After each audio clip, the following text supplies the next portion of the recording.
resolve and sure grittiness. It starts with an attitude.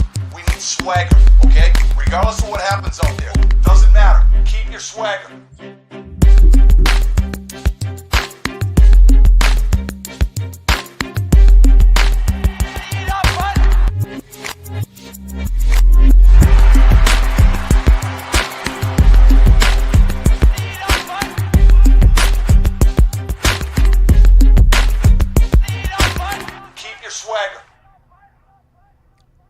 Hello, everybody. Welcome to the Five Hole Fantasy Hockey Podcast. We're your hosts today, TJ and Maddie. What's going on, buddy? How was your holidays? We talked a little bit off the air, but let the listeners know. Did you get some relaxing done? We did. You know what? Yeah. Good to see you, my man. Good to be back Likewise. talking a little puck. And we're in that nice little meaty part between post-Christmas and pre-New Year's. And maybe we've got a few folks on the line that are working a couple days, but otherwise we got New Year's coming up. And yeah, it was a really great holiday over at the Matty K house. So hopefully the same thing over at the TJ Manor. Yeah, Manor. I like that. Yeah, I mean, we got to see some family. Yeah, good Christmas, you know. Hope everybody out there had a good holiday, did some relaxing, hopefully didn't get worked too hard into it. But we're getting back into fantasy hockey, guys, so took a little break. The boys didn't do the weekend preview just because there was not much of a weekend to preview, so we're getting right back at it with the Week 13 game plan coming into this one. Let's talk about some guys that have been, I mean, two teams here especially that have been kind of going Super Saiyan a little bit. Columbus having another one of their, like, really standout weeks. The same thing happened a few weeks ago, and then they went quiet. But here they are going again. Kirill Marchenko, Dmitry Voronkov, Sean Monahan, and Zach Werenski with 7 assists in 3 games. Like, all these guys, Marchenko and Voronkov both have 7 points. Monahan's got 5 in 3 games. Columbus is kind of just on a tear, but they have been so selective about what weeks they go on these tears. I mean, I know there's a lot of value in Columbus in terms of streaming and everything like that, but are any of these guys starting, obviously with the exception of Werenski, but is there anybody that's like starting to work their way into a hold territory? It's hard to justify getting rid of them. Yeah, I think so. I mean, depends on how deep your league is. In a shallower format, there might be these guys that are hanging out around, 40, 50%. That's Marchenko, that's Monahan. I think Voronkov's much lower, right? 15, 20%, something like that. But, you know me, TJ, I love the splash, and all these guys provide that. So it seems when they score in bunches. So we were hoping for a great news story coming out of Columbus all year, and they've been kind of providing it in bursts all year for us, which is great. And anyone who happened to have picked up Werenski earlier in the season has been handsomely rewarded for that. But production really up and down that top 6, and a lot of it available, even still. I'll tell you, man, like they are, if you look at their numbers, team numbers, outside of save percentage, like this could be a bubble playoff team. It's just the goaltending that we're getting from Merzlikins, that we're getting from Jack Reeves, that I think is really holding them down. Like when you look at goals for per game played, Columbus is sixth in the league, man. Like beating out the New Jersey Devils, beating out Florida Panthers. Goals against, that's where they really start to show their colors, because they're third. They're giving up the third most goals allowed per game. They're a track meet team, right? I think we were talking about this in the preseason or leading in. Like, you want to highlight a couple of these teams that somehow seem to, have the offensive upside to be able to kind of score with anybody, but are kind of very weak or average defensively. So they get into a lot of these 5-4 and 6-5 games. That's what you're going to get. Jonathan Marchessault, 4 goals, 2 assists in 3 games played. Calgary, they've only got 1 game over this last week, but we got 4 guys with 1 goal, 1 assist. Coronado, Huberdeau, Coleman, and Zari. So we're going to see what else they can put together and see if that's like any kind of streak. But I noticed, their fantasy point per game averages were pretty good up there with the rest of them. Clayton Keller and Utah. Utah's actually, I can't get a read on this team, man. Like, again, this is another team that kind of goes through these weeks where they decide to score or what have you. But Gunther went a little quiet over the past maybe week or two, but then Keller's really picked it up and Schmaltz has been contributing. And so Utah's staying fantasy relevant. And if, not to bury the lead later on, but they have a pretty favorable schedule coming up. So there's some players there that we're interested in. I'm with you. Charlie Coyle, 3-game goal streak. And then a couple guys you got here, man. Yeah, like I think I Coyle even stuck stole out to Coyle, me yeah. a little bit just because we're talking about Boston, and typically when we're talking about Boston players this year, it's been people that have been underperforming. But Coyle has been, I believe he's line 2. So basically, if you're Brad Marchand adjacent over the past couple of weeks, you've been doing pretty well. And that even includes Lindholm, who we kind of left for dead a little bit. But Coyle's been doing well. He's got goals in 3 straight, notwithstanding whatever he's done today, as we talk at about 9 p.m. on Saturday. But yeah, 3 goals, 1 assist. He's got 13 shots in his last 3. All of that's going to help you out. So Charlie Coyle's been contributing a bit. We talked about streamers coming into the beginning of the week. JJ's Donuts opened up on Monday. And if you stream that Tampa Bay backup goalie for that juicy, delicious shutout to start your week, congratulations. He's got another one coming up this week. So, we're going to get to back-to-backs coming up. But JJ rewarded people handsomely for that start. And not, like necessarily as rewarded. But if you're in a league that does reward volume, Soderblom over in Chicago's kind of been a volume whore the last 5 starts. I think he's leading the league by 30 or 40 saves over that period of time. So Mrazek is back, but he's played a couple games and it's been ugly even by Chicago standards. So, like, are you doing or going anywhere near that net, or is it just kind of for volume? It's gotta just be for volume. Like, if you're in a league where save percentage might even not be counted, or even if it's like win save percentage, I don't know, something else that gives you just straight volume. That's where I like to get into the Chicago goalies. But fuck, they're still pretty bad. Too many Igor 4s and 5s. Shesterkin look good, and that's hard to do this year. Man, I want to talk about both of our streamers from last week. Of course you want to talk about last week. The St. Louis Blues over the last week, they're the second highest scoring team. Only Calgary. We can take a lap on that. But Calgary's only played 1 game, so we can't even really count it. But, St. Louis is looking pretty good. I want to get a full picture of what Jim Montgomery's St. Louis Blues look like, and that's something we could talk about for next week, so I can do a little bit of digging into that. But man, Braden Shen, Dylan Holloway, 2 hits. Obviously, both of them were great streams throughout the week. I gotta say, Dylan Holloway, that he made me look pretty good pretty quick. He certainly did. That's right. The shutout out of the gates for a goalie and a hat trick for Holloway out of the gates for your stream pick. But he's been awesome, banging as well, not just scoring. All right, that's gonna bring us to the injuries, man. Alex Ovechkin is back, and hopefully in pretty good fashion. I remember, I think it was like January 22nd or something like that. He plays the Edmonton Oilers, and I would have loved, without this injury, for him to have hit the Wayne Gretzky goal mark playing against the Edmonton Oilers in front of Wayne Gretzky. That would have been incredible. I'm gonna do a little anecdote here. I went to a Phillies game or a Mets game. I can't remember, but it was when Mark McGuire was about to break the record, and they the whole game stopped. I think it wasn't like they weren't playing the Cardinals or anything, but the whole game stopped when Mark McGuire, every time he went out at bat, and they paused the game, they put him up on the Jumbotron and everything, and we watched him hit that final home run. And I wonder if they're going to do something like that for Ovi.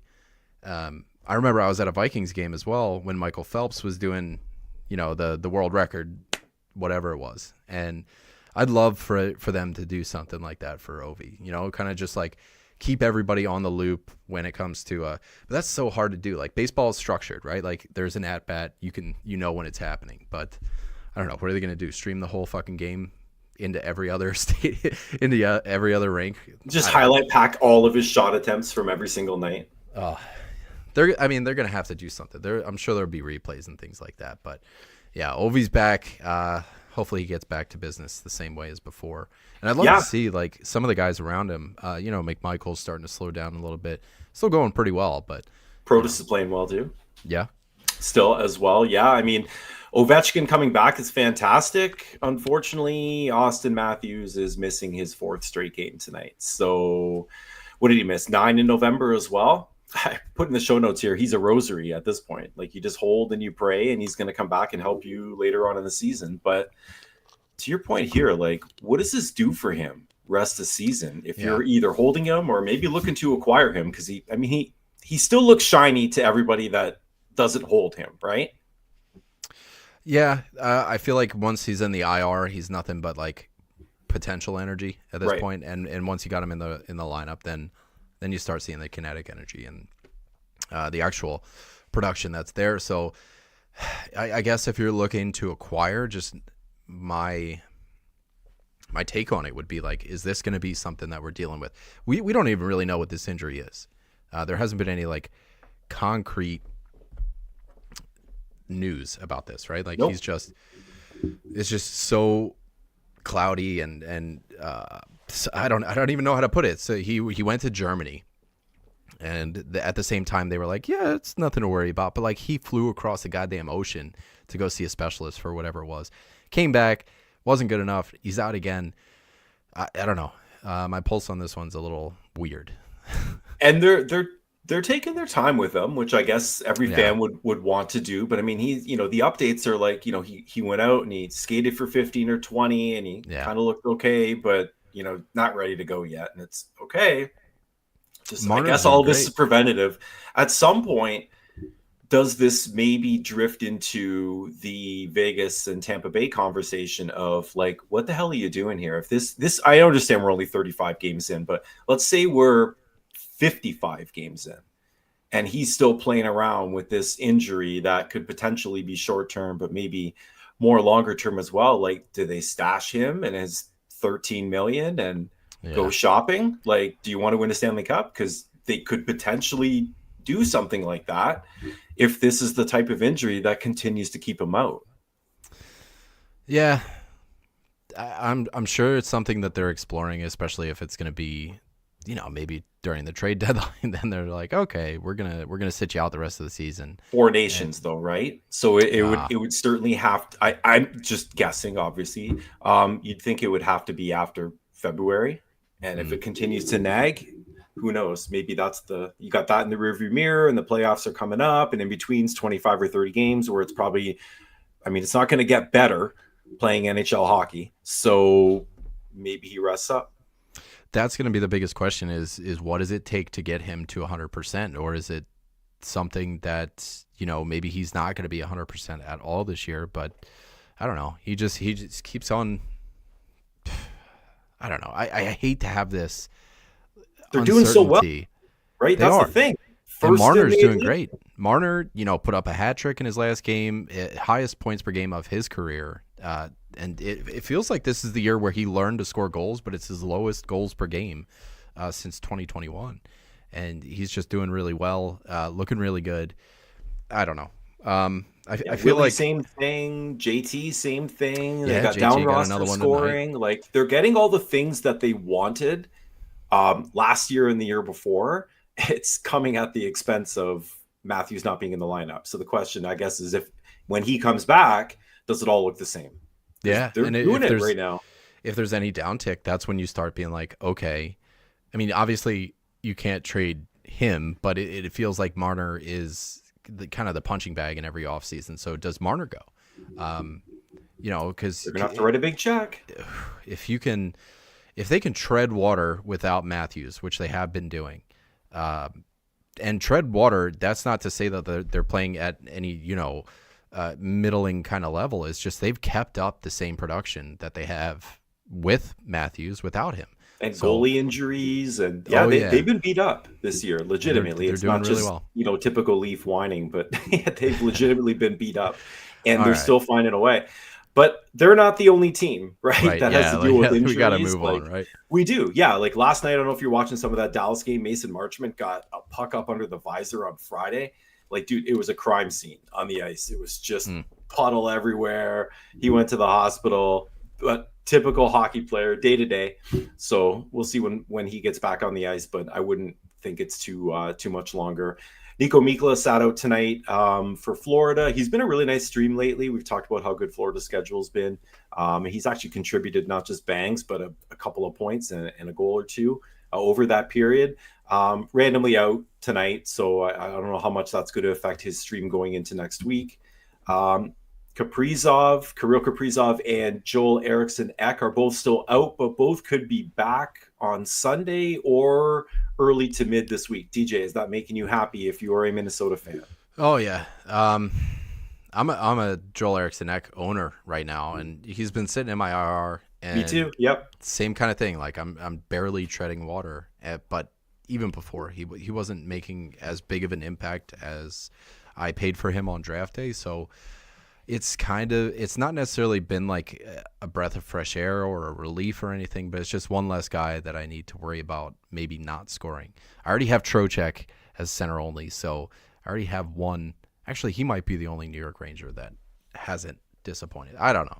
We're not going to get into that just yet, but yeah, he's been good. I'd love to get him back. Short list, my man. Yeah, I have my Minnesota jerseys right behind that Kucherov jersey. Yeah. And they've been scuffling a bit, right? Like with those guys out, they've got a few wins on the board, but they certainly aren't scoring at the pace they were. San Jose, a couple of injuries that kind of are fantasy relevant here. William Eklund got trucked by Tyler Myers in the day before that game on the 23rd.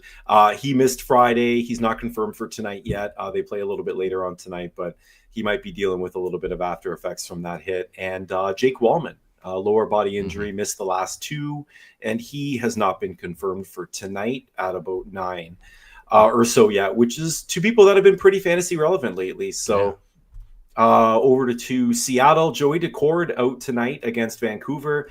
Undisclosed. I don't know what the hell we do with undisclosed, TJ, other than like, I don't know. He's not playing and they're not telling us why. So what are we talking about? Decord here? Yep. So there was something, I remember seeing it. God, I just had it. Like about a week ago or so in a game? He took a stinger. Here it is from Mike Benton. You might recall Joey Decord took a stinger in the first period at Colorado 5 days ago, but finished the game. No word on any long-term prognosis. So maybe he just got a bone bruise or, when you take a puck like that. So I don't know. That seems to be the case. I guess fire up Grubbs. I mean, he won today. They played Vancouver. I mean, the team itself had been terrible. I think they'd lost 4 in a row going into today, so not scoring much. But if that matters and you want Seattle in, Grubauer looks like he's got the next starter too.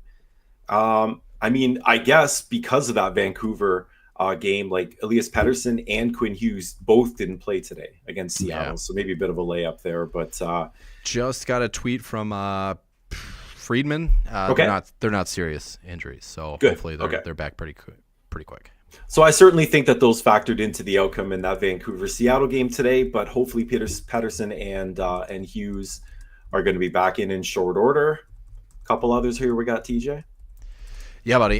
Shane Gostisbehere was out tonight, and man, so I was just reading a bunch of tweets that were coming in. I guess like Timo Meier trucked somebody in that Carolina game, and he got kicked out of the game, and Kotkaniemi went to go fight him, and it was this whole thing. So, the Carolina game is just haywire right now.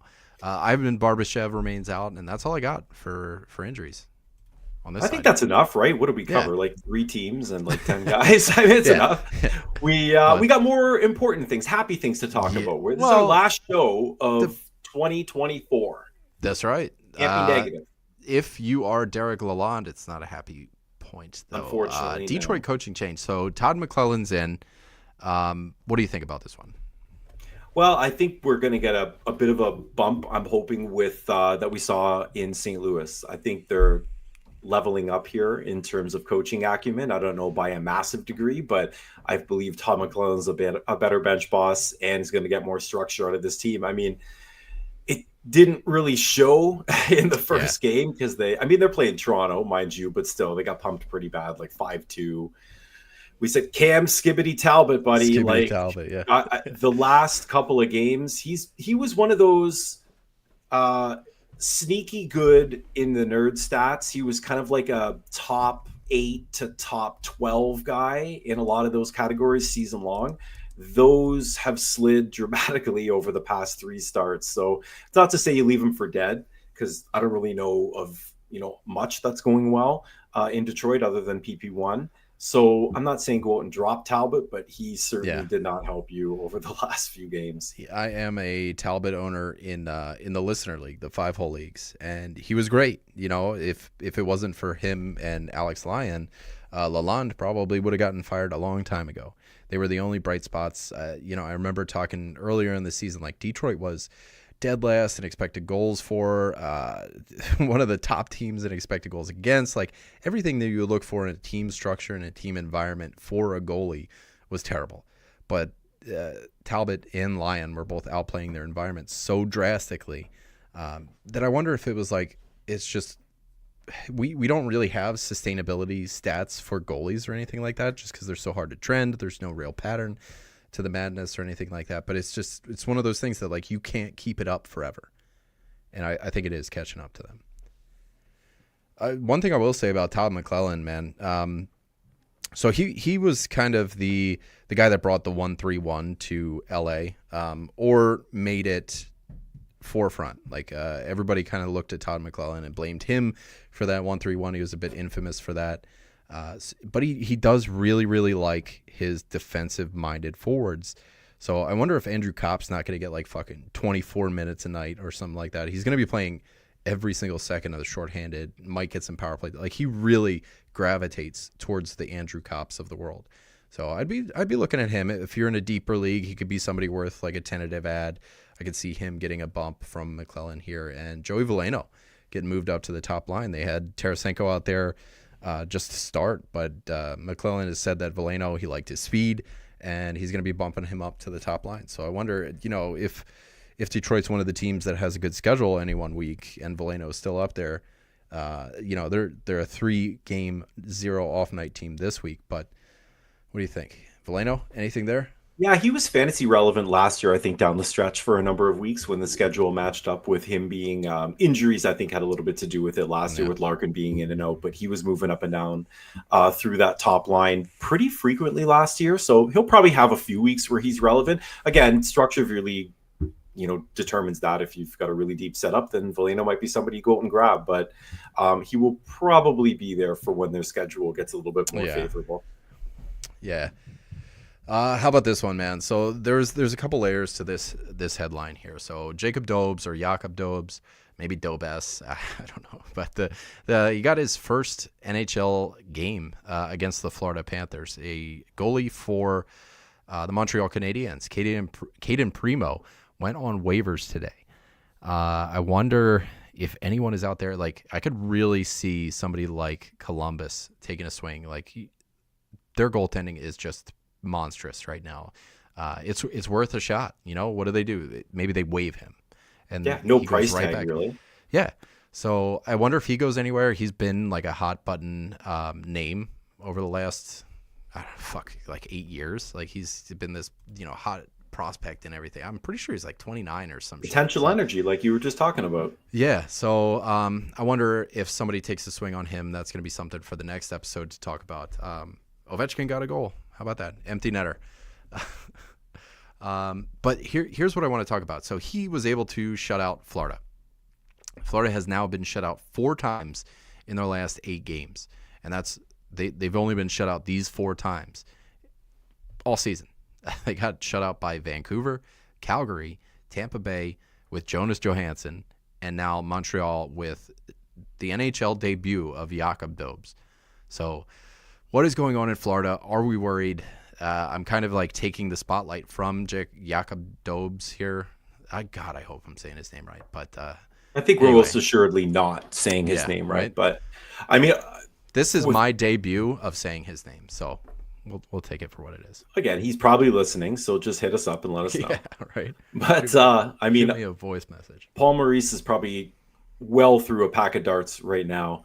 And trying to figure this out, because it just, you look at the roster, it doesn't make any sense. So no alarm bells, but just alarming that could happen 4 times out of the last 8 games. But I mean, if that spooks anybody in your league into loosening the grip on a few of those Florida players, then maybe shake that tree a little. But it's so hard to like kind of have any shaky faith about the Florida Panthers. Even on the year with these 4 shutouts recently, they're still 8th in goals for per game in the whole league, and just the amount of firepower they have. I find it hard. It was funny. There was a Reddit post about this that got me started thinking about it, and the first comment was like, Jesus, people have a TikTok attention span anymore. Like you can only look as far as the last 8 games or something. But it does seem like something's up, but it doesn't seem like something that can stay up or continue. Like, it's too good of a team to keep getting shut out every other game. Yeah, they are. I mean, a team that is really not having any problems scoring goals over their last 5 is Montreal, who going into, this last few weeks has been really struggling, but they're doing it up and down the lineup as well. So I'm going to read you a list of names of players that have 2 or more goals in those last 5 games. Lane Hudson, we've got Slavkovsky, Yoel Armia, Anderson, Emil Heineman on the rookie front. And then we got Jake Evans with 3 and Patrick Laine with 5, mostly from the previous week or week and a bit. But notably no goals, Nick Suzuki and Cole Caulfield. I think he got 1. Caulfield might have got 1 today earlier on in the game, but he had none in his last 7. So they put 23 in the net and Caulfield had 1. So that's good news if you're a medium to long-term Montreal Canadian fan, that they're getting a bit of depth scoring. I'll tell you what, I was at my wit's end with Slavkovsky. He was one of the guys that, for 4 weeks in a row, he was bottom of my roster. Tough and hold. He was a tough hold. So I wound up getting rid of him, I think, 3 or 4 weeks ago. And, up until this last week, that was the right choice. Catch on fire or anything, but he contributed, right? Couple goals, a little bit on the periph side. He doesn't take a lot of shots, so he's going to kind of contribute that way, but... Now he's back on the top line. It's good to see him, starting to get back. And that's one thing. Like, once you drop these guys that I think I got him in like the 6th or the 7th round, so it was a tough drop. But as soon as you drop them, like, you got to take the rear view mirror out of your car. You can't look back unless they're still on the waiver wire and you can go back and get them. But, just because you invested so much of them one day out of the year doesn't mean that you need to ruin the other 160, 180 of your season. So if dropping somebody even at a 6th or 7th round price point makes your team better, you should do it. That's what I've done with Slavkovsky, and he's still on the waiver wire in the experts league that I'm in with, guys from Dauber, Fantasy Tipped, Apples and Ginos, guys all over the place, and he hasn't moved. So when you're holding those guys, you only feel all the games they put zeros up and the consternation of should I put them in or not. But immediately when you drop them, you're like, oh, all that upside of that guy. Like, how could I have dropped that? It's like never felt any of that. I dropped him 3 weeks ago, and now he puts up one good week, and you're like, fuck, I never should have dropped him. But that's still 2 weeks where he was dragging you down. And you picked up Dylan Holloway in the meantime, and he got a hat trick on Monday, so you're good. Yeah. That's going to cover Slavkovsky for about the next month and a half, so you're fine. It worked out. Another thing that's worked out is a contract extension for our boy Mackenzie Blackwood. We talked last week. I believe we opened this segment talking about him being moved, and now this week we're opening up the segment with him being signed. 5 years, 5.25 per year at what's that, 26.25. Certainly a vote of confidence for his role on that team. Like, Wedgwood's in year 1 of a 2-year deal at $3 million total, so 1.5 per year. They only have 2 back-to-backs over the next month, so potentially this is a bit of a vote of confidence for more of a Blackwood run. He played well on Friday, 34 saves, I think, and they won 4-1. So what do you think, TJ? Feeling better about Blackwood now? Yeah. Absolutely. I mean, he's 4-1 since coming to Colorado. The only game he lost was against Vancouver, where he gave up 2 goals. So that isn't me. Like, he put up a 917 in that one. So he has not been below, or no, he has been below 900, but that was against Seattle. They were still able to win that game. He's looking rock solid. So this is a team that desperately needed a goaltender, so I can only imagine that they all have his back and just so much pressure taken off this team, and they probably love him for it. This was a team that was hurting. Anytime the puck went in the offensive zone for the other team, they were just like, fuck. So now they have a little bit of extra breath and can score. So I think it's great for him. It's only 5 games that we've seen out of him. He's played Nashville, Vancouver, San Jose, Seattle, and Utah. So we haven't really seen a stretch of games against playoff level talent.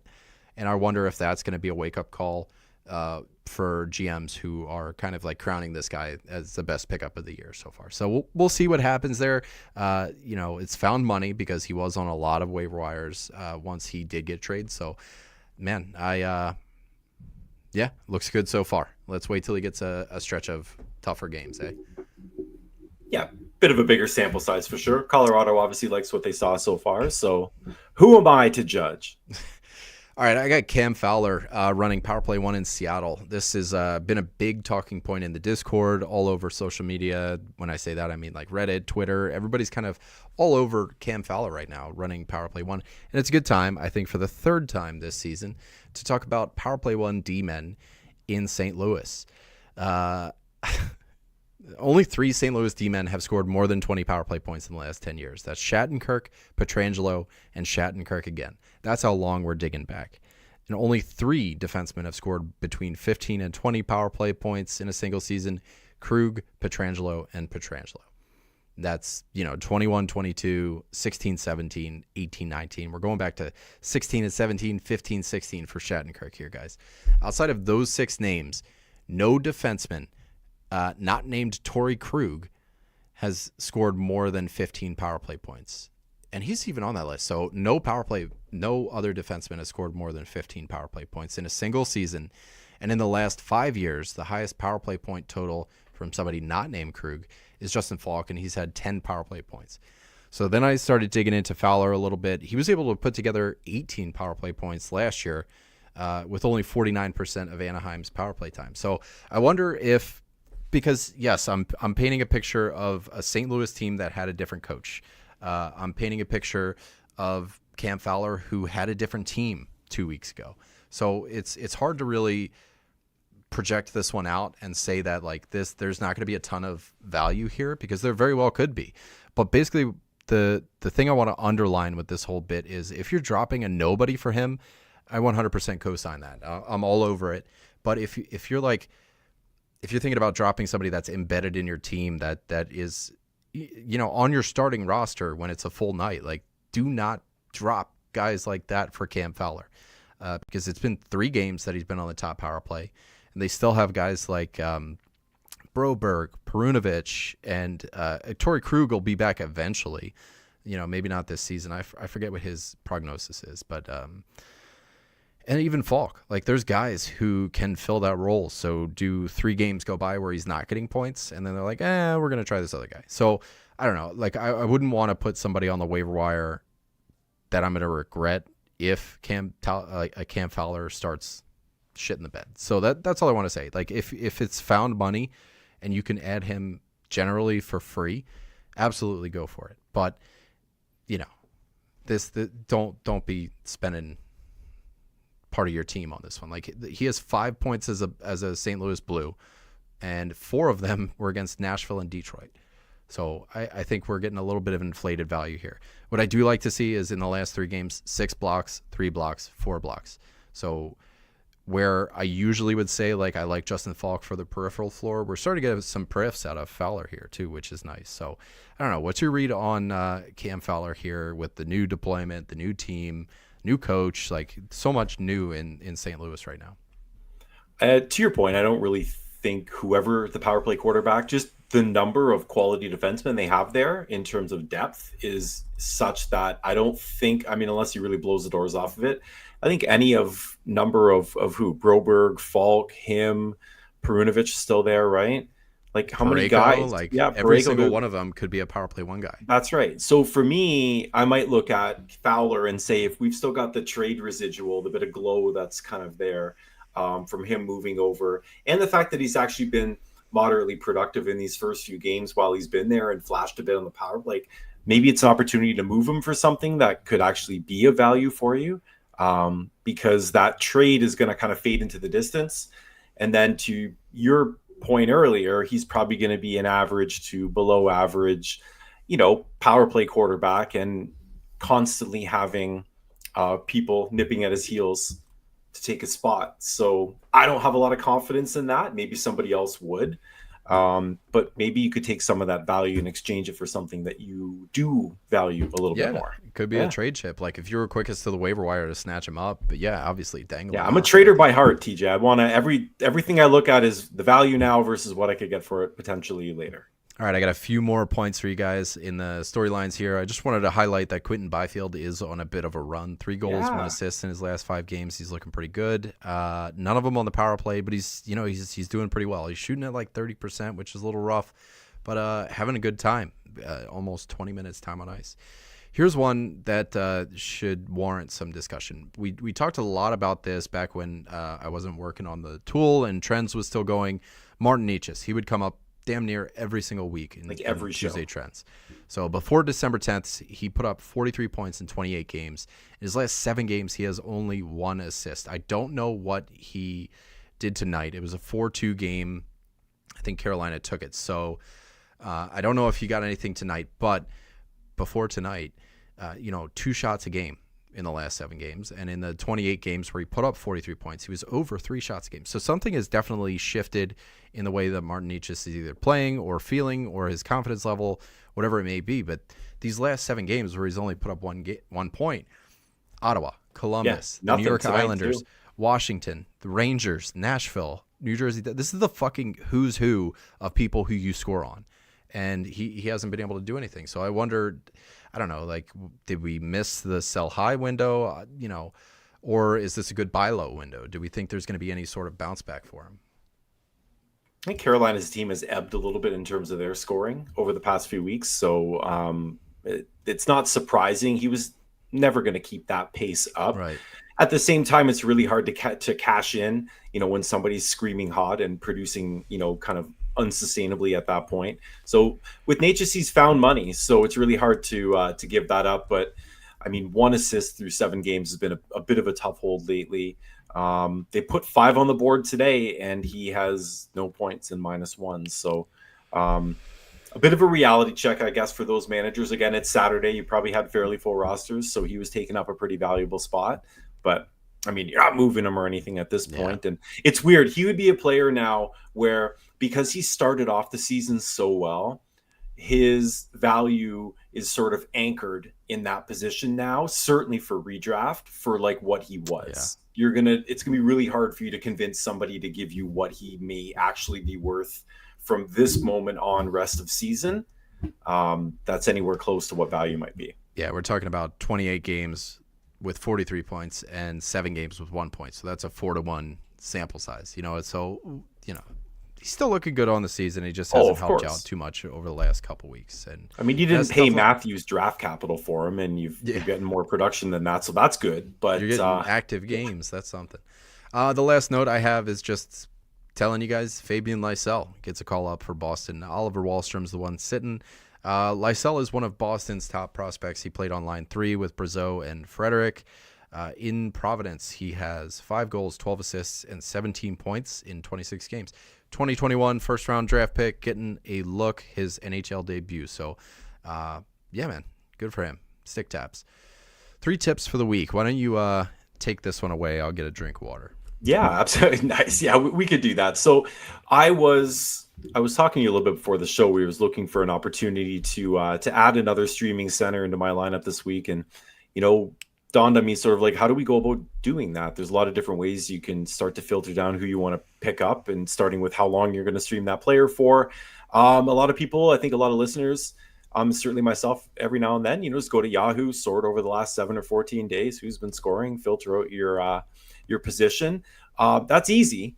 But that also comes with all of your personal biases built into that filter as well. Is that team good or bad? Nobody's really a Rolodex in terms of the standings and who's doing well. So every now and then it's nice to take a bit of a nerd stat deep dive into what you're actually looking for. So stats here courtesy of National Stat Trick. But for me, I was getting a little bit specific. I was looking for somebody that could cover the center position. I wanted to see over each team's last 5 games who is playing very well at even strength. Right, with a couple of caveats. So I pulled out only even strength data. I said it was a 5-game sample size. I made the filter to be anybody with over 60 minutes of time on ice. because I mean, if you're playing under 12 minutes of time on ice per night, I mean, I call this kind of the Connor Dewar sort.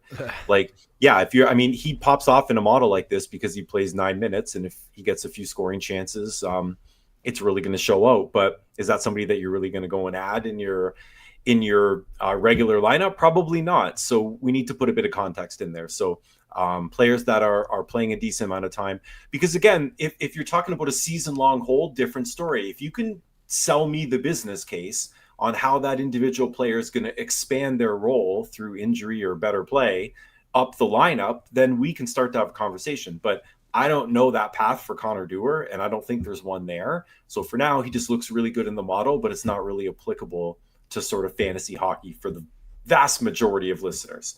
So we're going to stick with individual stats. We're going to look at rate stats now.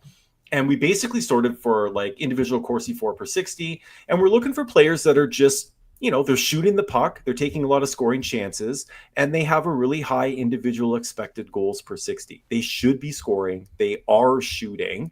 And we pulled out the really highly owned players. The one thing this is, TJ, you and I were chatting a little bit about this before as well, is this is schedule agnostic. There's a lot of stuff that we talk about in these format of shows that kind of always finds its way into, do they have a good schedule and do they not? And we rang off a bunch of players a little bit earlier in people that have really had a good last few weeks.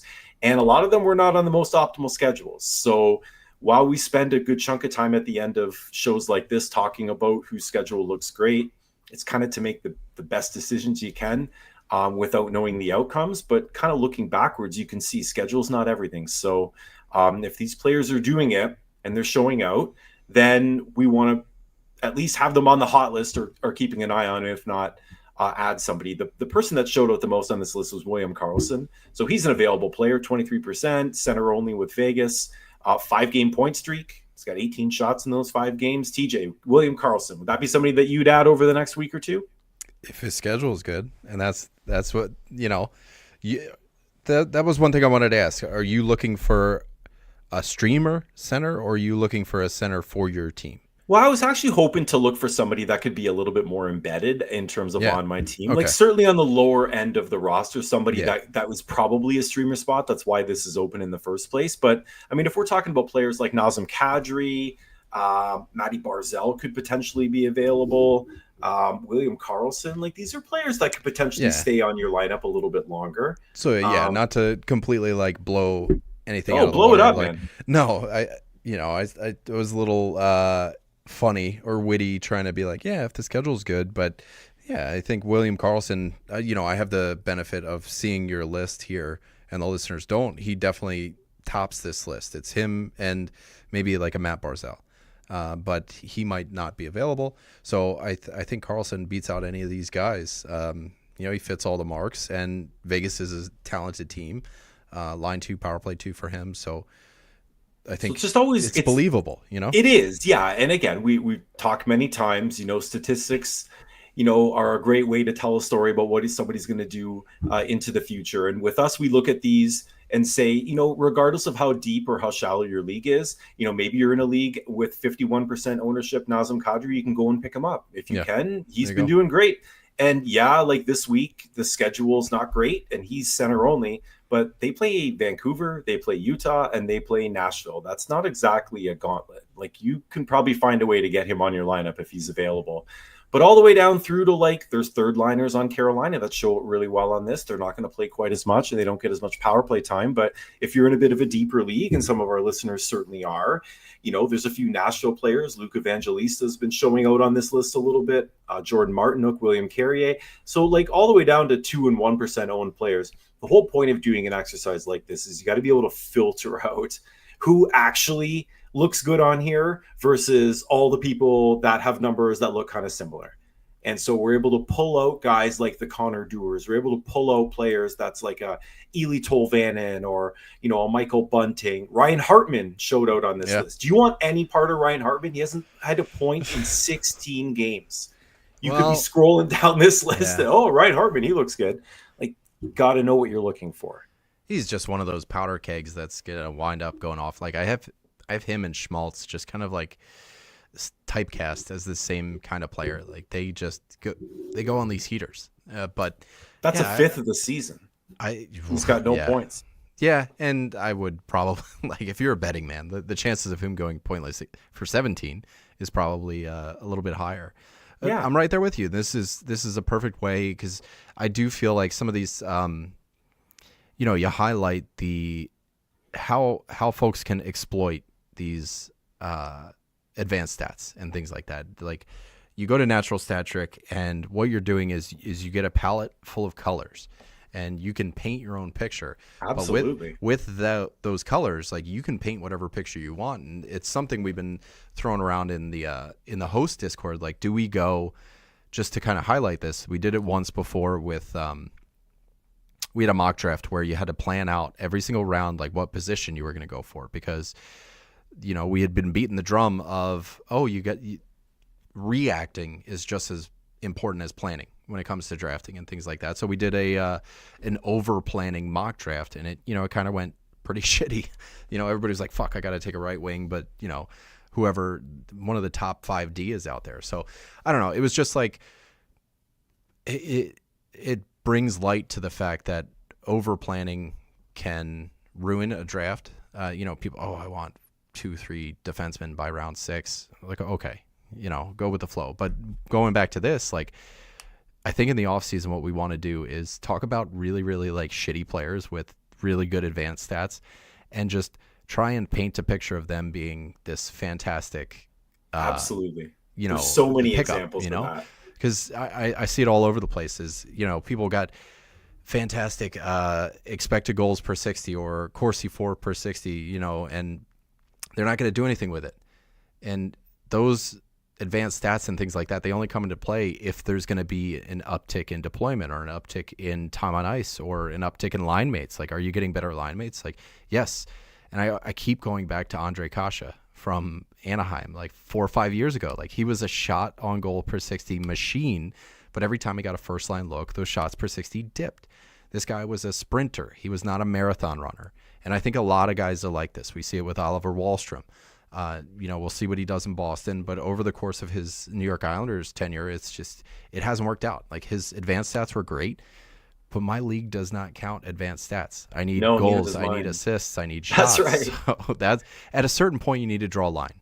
You do. And I like it to be able to pull out in a sea of numbers, to be able to again, in this case, use Corsi 4 per 60. That's my control variable. If you're not contributing there, that's where the list stops and starts. But once you have that set, you can really start to look at who is shooting a lot per 60, and then maybe you're trying to pull out who's unsustainably high, right? Who's over 20%. Like the opposite. I think the easiest thing to do is look at this data a lot of times and say, who's the diamond in the rough? Who's like, shots per 60s over 10, their Corsi for 60s like over 20, and their shooting percentage is 0. Right? And just waiting for that player to pop off. That looks really good on here, and I can build a business case for that. I also want to see the player who's shooting 27%, because you know what? I only need to own them for like 2 more games. Yep. And they're just screaming on fire hot right now. So maybe that's the filter that makes more sense for me to look at. But you're not just going in blind and sort of just sorting columns. It's going in with a bit of a plan. And so I kind of like it with this little segment that we do here, leading into the schedule breakdown, because it kind of gets us in the mindset of making good decisions and what parameters we're going to be using to picking these players. Because unless you're extremely fortunate and your lineup just works out perfectly, where you don't have to have any start sits, these are the types of things we're thinking about when we're deciding between players. So you kind of need to be honing that framework a little bit, week over week. I love it. And it does. It's one thing is like, painting a picture, teaching a man to fish, right? You got to kind of have the good framework of when you are shopping for a streamer. What are you looking for? And like, what works for your team, and how do you curate that? And this week, my tip it's been, I think I've used this tip before this year. It's the heavy nights are super heavy and the light nights are super light. So we're talking about 3 games on Monday, 13 games on Tuesday, 1 on Wednesday, New Year's Day. Thursday's got 12, Friday 5, Saturday 12, and Sunday 5. So Sunday and Friday looks really good because we got a lot of teams that to end the week, if you really need to make up some ground, that's a good look, but the early week is just going to be so tough. So these week-long ads that you're looking at, there's nobody with a perfect schedule. If we're just looking at numbers, the Rangers, Anaheim, and Nashville have quote-unquote the best schedule when it comes to like 4 games, 2 off nights. But let me just say those teams one more time. The New York Rangers, the Nashville Predators, and the Anaheim Ducks, guys. Okay, so are they actually the best team? Are you excited? Yes. Yes. Okay, right. so like, okay, are we taking the New York Rangers, who can't figure out who the fuck they are, the Nashville Predators, who can't figure out who the fuck they are, or the Anaheim Ducks, who are actually, there's some value there. It's just they've never been really good, but they can score goals. So I don't know. Like this is one of those things. Like, where is your threshold for pain?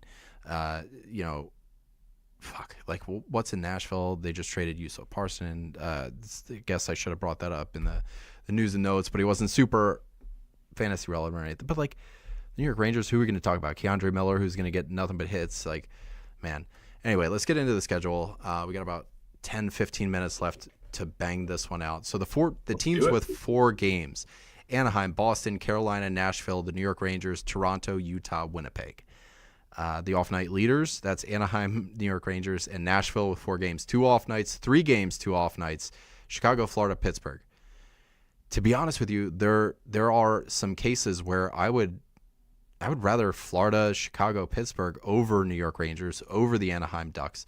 So, yes, we're looking at, 4 games, 2 off nights, but also those off nights for the New York Rangers are Monday, and then you got to wait all the way till Sunday to get that second off night. So are you really making out when your Tuesday, Wednesday, Thursday even, and Friday even are going to be blank because there's nothing you can do until that Sunday? Or can you get somebody from Winnipeg? Can you do one of these back-to-backs, Nashville, Utah, and then swap out for a Friday, Sunday? There's ways to get about it. If you are going to go the week-long one streamer kind of route, that's where we're going to get into it. No Monday, Wednesday, or Wednesday, Friday stacks, but there are. Yeah. Yeah. You can't just do the I win button and it's like, this team is 4 nights and 4 off, like we said. There's actually nobody that has a Monday, Wednesday, or a Wednesday, Friday. So you got your pick of Monday, Fridays, which a couple of them we like, and a few Monday, Sundays, like the Rangers we just mentioned, which is kind of a long time to wait to get your second off night game. And it's going to be tricky. That one game that's on Wednesday is LA and the New Jersey Devils. New Jersey Devils, 3 games, 1 off night, and the LA Kings way down here at the bottom, 2 games, 1 off night. So it's not even like you can really cash in on this Wednesday for a week-long ad. So either you're going to have nobody or guys that you drafted. To be honest with you, when it's like this, like if there's nobody out there for you, I might just say, let it ride. If you got nobody, just let it ride for Wednesday. Start your stagger maybe this week if you lost it at some point. Like look for a medium to longer term ad. Like you can get creative when there's not really a ton of upside to like maximizing those handful of teams. And this week there just doesn't really seem like there is. And I'll tell you what, so some of the easier schedules out there. Winnipeg, they've got 4 games, 1 off night. Their opponent win percentage on the year is .475. So they're playing a very easy group of teams in their 4-game week. Chicago, surprisingly, their opponent win percentage is .481. So they actually have a pretty good looking. They're playing the Rangers, they're playing not Minnesota, Montreal, and they've got St. Louis Blues. So maybe one game that's a little tough. Chicago looks really good for our boys on the weekend preview. They're probably gonna have a bunch to talk about there. But they've got one of those Friday Sunday stacks. And let's get into the worst schedules. 2 games, 1 off night. That's LA and Ottawa. 3 games, 0 off nights.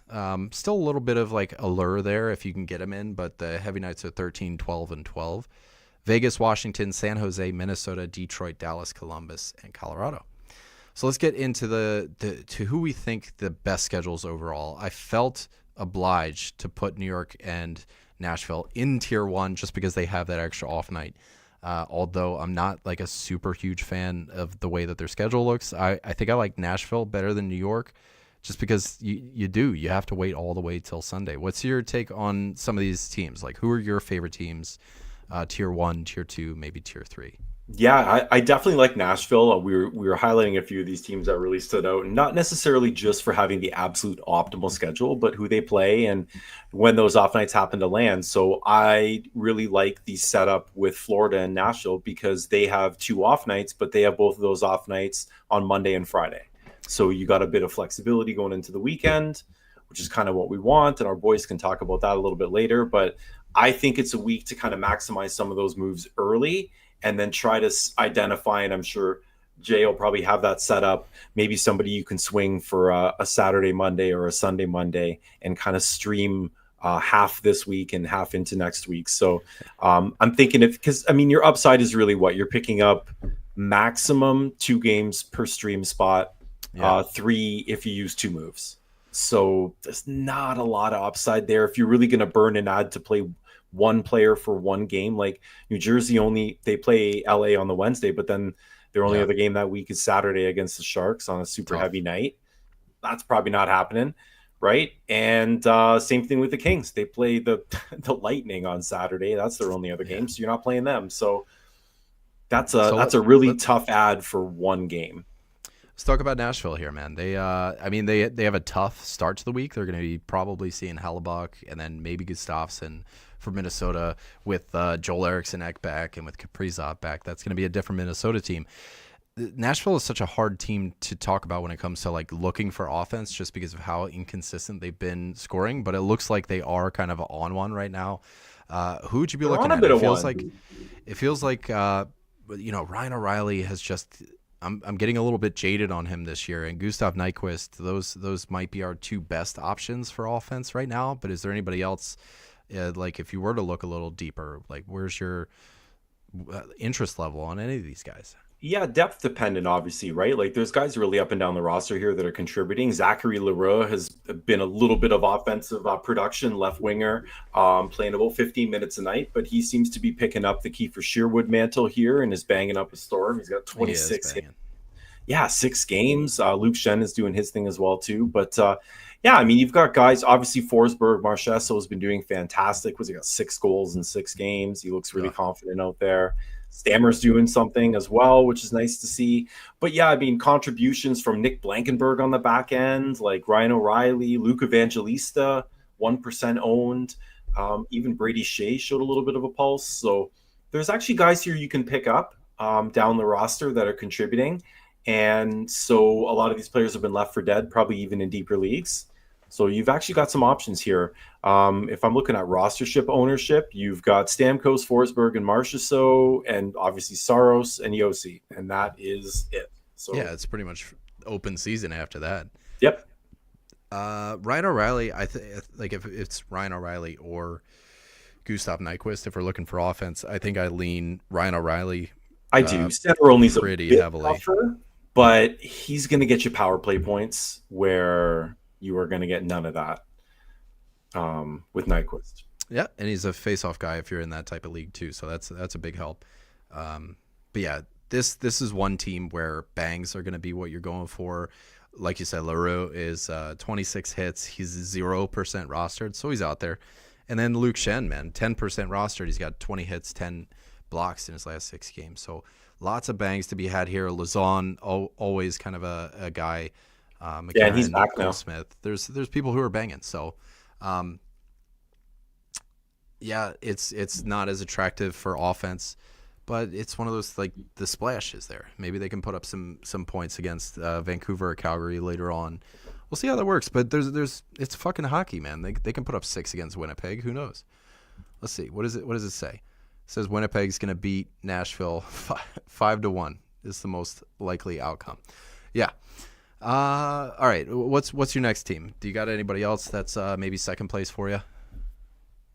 Yeah, just taking a look at who might show out here a bit. I like to say I do like Utah as well. You're going to get a Monday night game against Seattle, which I really like, and maybe you can pivot off of that. But if you can fit any of the other games in, they play Edmonton Tuesday, but Calgary on Thursday, which I can get behind. But I mean, there are teams with more favorable schedules here. I feel like we talk about Anaheim ad nauseum. So, even a team like, Carolina moving a little bit further down, Boston's given us a little bit of offensive upside. We could, find a few players there, but there's no shortage of teams here. It's not just all quality where, the top six are lopped off and your pick is sort of third and fourth liners. There's teams here where you can get into the first and second line and stream some quality players, which is what we're looking to do, right? That's right. I think I like Utah for the early week. They're going to give you that Monday, Tuesday. You could probably bump off them and work your way to somebody who's got, a good look the rest of the way. So if you were to go Utah the first couple days, then you could pop. God, I really don't want to do the Rangers, but like Toronto, right? Like you can go for some of these guys, or even Anaheim. Like you can swap off. Logan Cooley is going to be the guy worth talking about out of Utah. He's 51% rostered right now, but he's over point per game over his last 2 weeks, 6 games, 7 points, 4 power play points. So he's really making things happen. And I do need to remind folks that we are entering Nick Schmaltz season, okay? We are. January, February, March are his fucking months, okay? Where he puts things together like nobody's fucking business. I don't know what it is about January, February, March for Nick Schmaltz, but just keep a lookout, all right? We know that as podcasters too, right? Because we have to talk about him. Single show is going to be, who's this guy that's like 65 or 70 or 75, point pace, and he's only 24% owned, and like great dual eligibility, and like how have we been sleeping on him? And it's because he's Nick Schmaltz, and he's going to look really good for 4 or 5 Halley's weeks. Comet, man. He comes out right. Fall every off the year. So keep an eye out for him, man. Dylan Gunther's not going to be out there, but guys like Jack McBain can throw you some bangs around. Barrett Hayton's relevant. Barrett Hayton is coming back. I dig it. Carolina is such a hard team to really stream from. Like there's just so much inconsistency with their line combos, so you can't really count on one guy, especially on a week-long stream, like to keep their deployment. I think Carolina is a great team to eye up if you're somebody that listens to shows like this, but you're in much deeper leagues. Because I think their production down roster is actually worth owning. The Martinooks and Roslovics potentially. Jordan Stahl can contribute. He's doing William Carrier has been contributing. Like these guys might not make a shallow roster if you're kind of only top 200, but if you're in some 16 or 20 or 32 teamer or something, like all these guys are going to be owned. Like these are quality down roster players. We talked a little bit about some of the scoring upside with some Boston players that have been doing that recently. Yep, Carolina's been doing it all year. I like Geeky out of Boston. He's somebody worth talking about.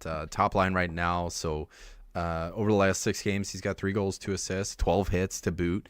Charlie McAvoy's banging around. He's not going to be available. But Coyle, like you said early on, 3-game goal streak, and he's out there too. So line 2, power play 2 out of him. Pavel Zacha, 2 goals, 2 power play. Like there. I don't know if Boston's turning a corner or if they're just kind of like simmering or whatever it is, but they're not the shit firestorm that they used to be. But yeah, I don't hate it. Toronto, is there something I think with this dependent on whether or not God, what's his name? Austin Matthews. It's been so long since he's played, I forgot his name. But yeah, I mean Matthew Nyes is playing on the top power play, so he's worth. Yeah, Bobby McMahon's back. He's shooting up a storm. 17 shots in his last 7 games. Nick Robertson is out there doing his thing.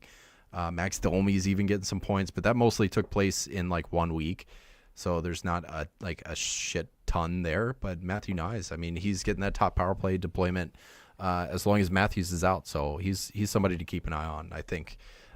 If you're looking for, he hadn't scored in forever too, right? And now he's got 3 in his last handful of games.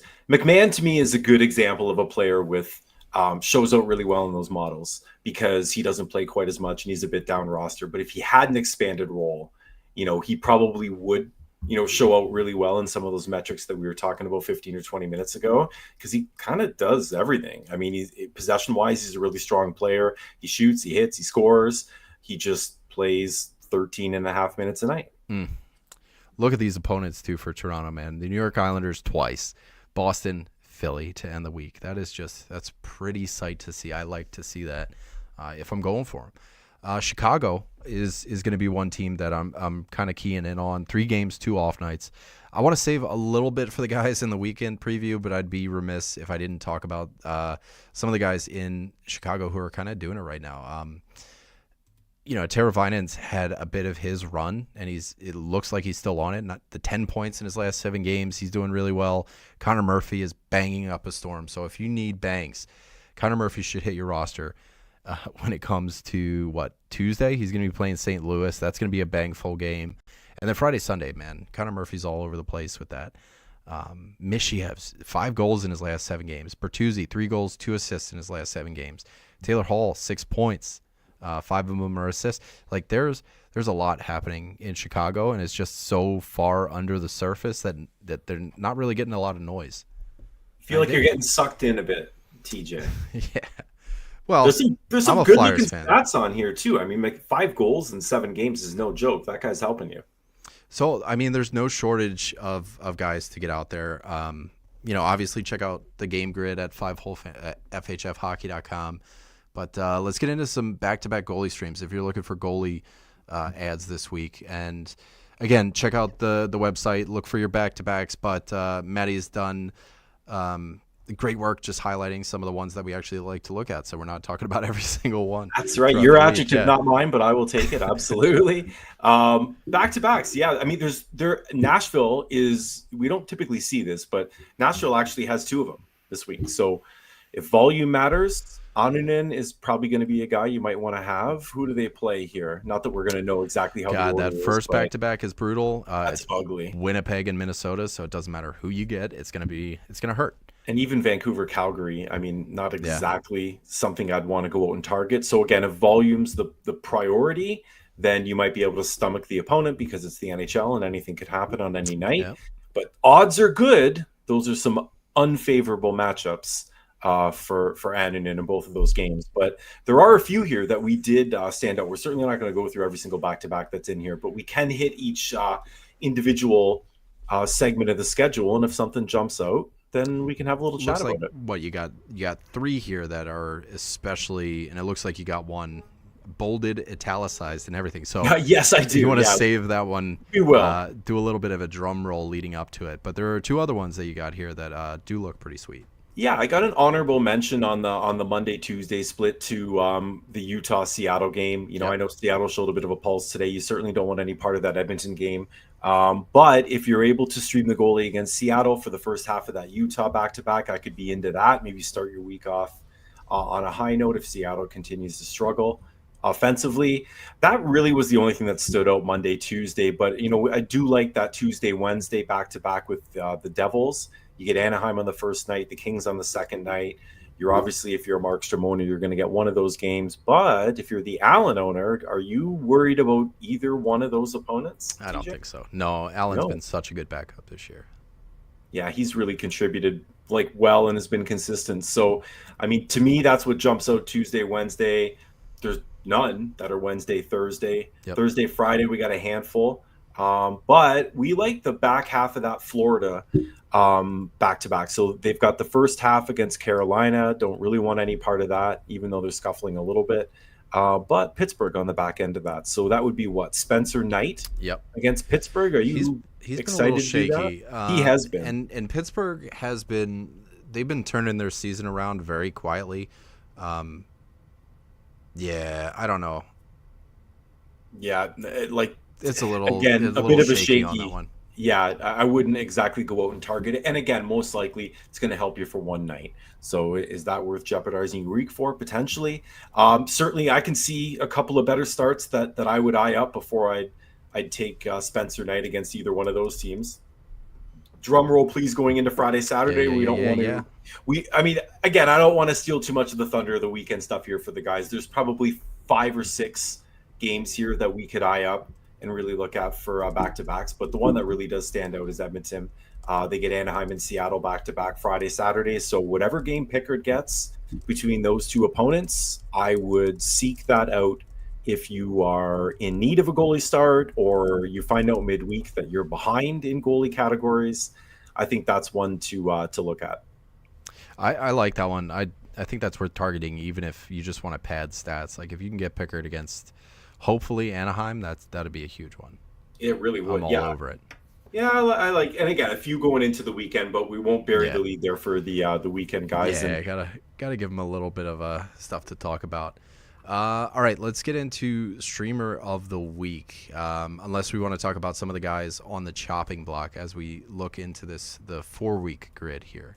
Well, we kind of just isolated some teams more than anything else because it's really hard to, peel into each individual listener's roster and say, this is going to be a bit tricky for you. So we can sort of just make some general assertions about the schedule because, as we mentioned earlier, Nazem Kadri didn't have a great schedule and he scored goals in 5 straight games. So, but if your player's not Nazem Kadri and they aren't scoring goals in 5 straight games, then if you've got some guys on the New York Islanders, the St. Louis Blues, the Boston Bruins, Columbus, and San Jose, like they don't have the greatest 4-week outlook from this point moving forward. Like the Islanders are basically bottom of the barrel. They play 11 games, like 2 off nights, pretty tough opponents.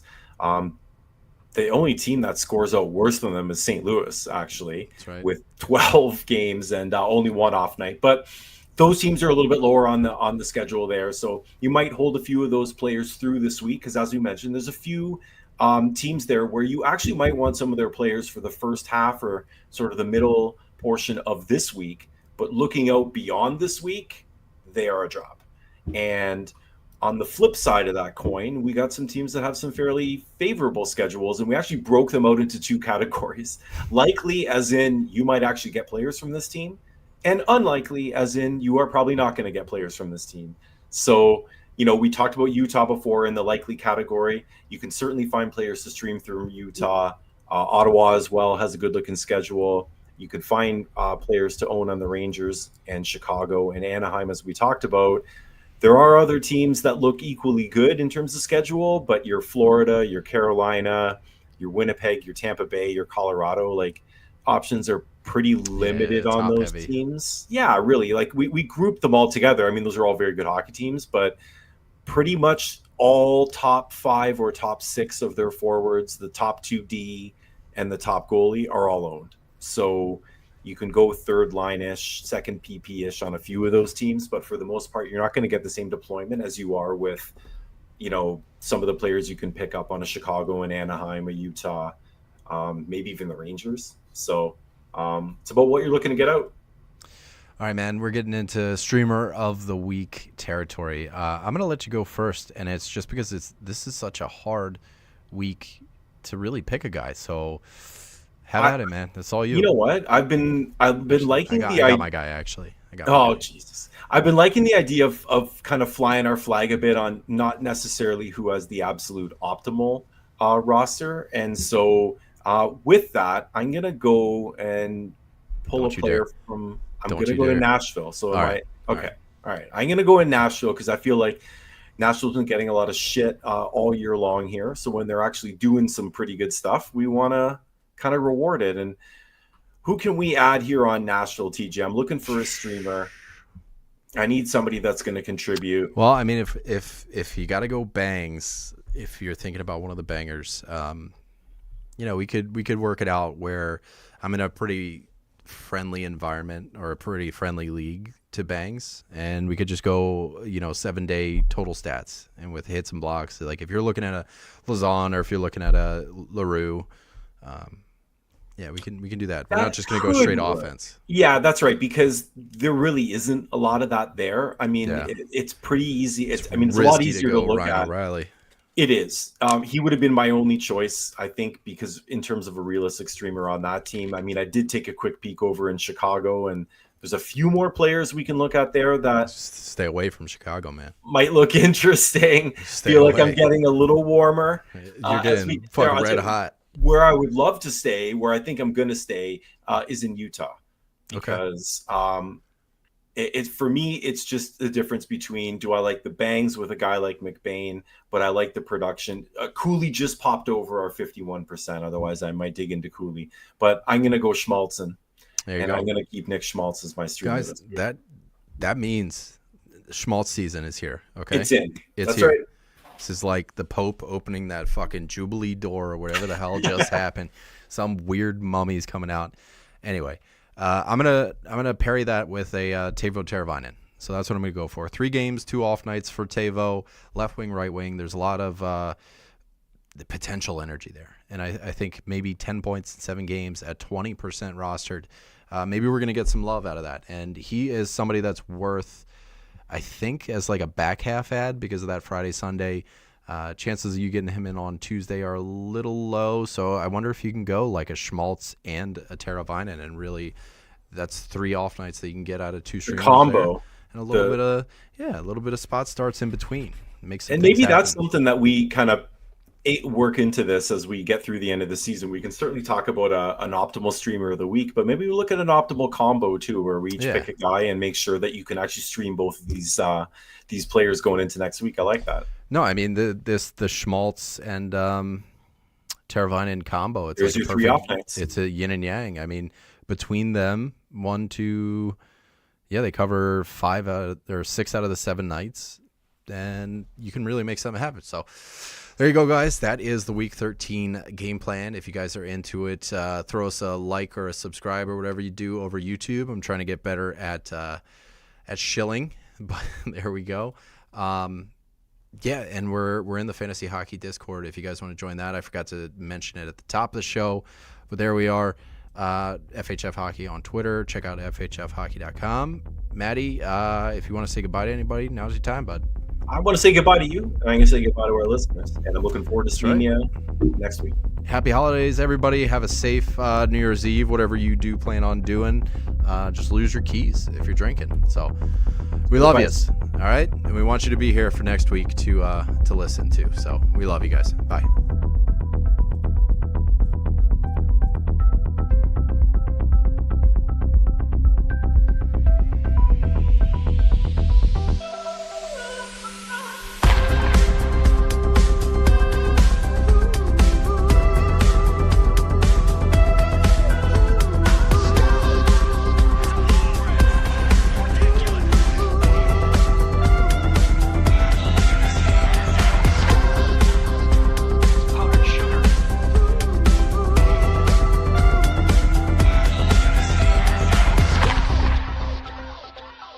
Adios, turd nuggets.